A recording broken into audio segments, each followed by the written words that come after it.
All right, so now we're going to talk about Lambrusco, and I believe this is the first one we've ever put in the club. And it's a really interesting example of it, so I'm excited for you to try it. So obviously, it doesn't. It's definitely sparkling, but it does not have like a champagne or even like a beer bottle style cap on the top.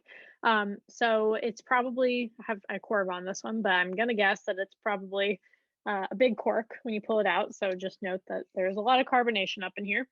Um, and if you've never had Lambrusco before, just prepare yourself to know that it is a sparkling, but actually truly a red wine.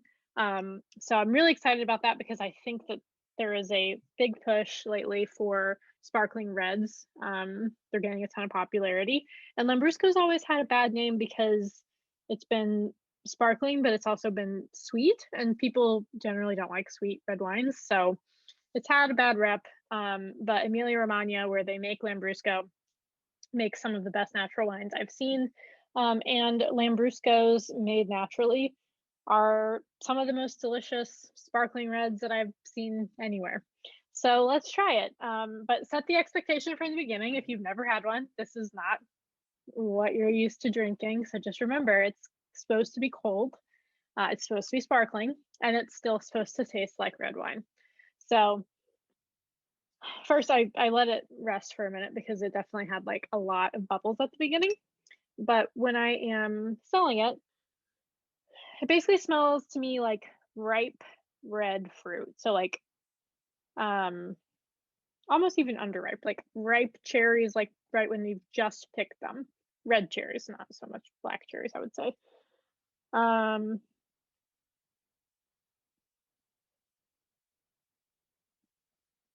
it almost, I don't know if this is correct, but to me I'm almost even getting like a bit of like a woodsy note to it, and not like I'm walking in the woods, but like fresh cut wood.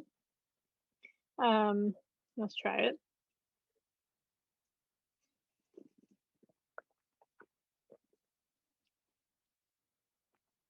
All right, yeah. So that's what Lambrusco is supposed to taste like. So it is cold, it is sparkling, and it tastes like a ripe, not ripe, sorry, a like a not very developed red wine.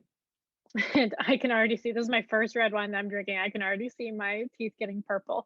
So it's young, like it's supposed to be young. It's not, it's gonna have like undeveloped tannin.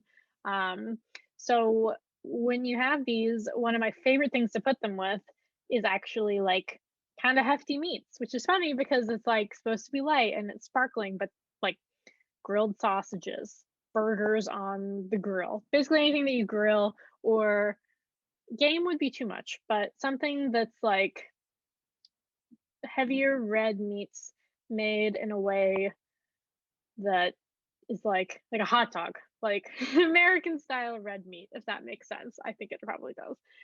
That's what I would put with it. It goes really well with casual red meats. That's another probably good way to put it. Don't put it with your like fancy steak. That is not what this wine is here for. But if you're having people over for sauerkraut and whatever those sausages are called that aren't hot dogs, slightly bigger, that is perfect. Picnic, great. Throw it in a little chill, have some people outside barbecue, boom. This wine's perfect for it. So if you haven't had a Lambrusco, I really hope you enjoyed it. It is unusual and I found addictive. The sparkling reds, we find more and more demand for them every time we bring one in.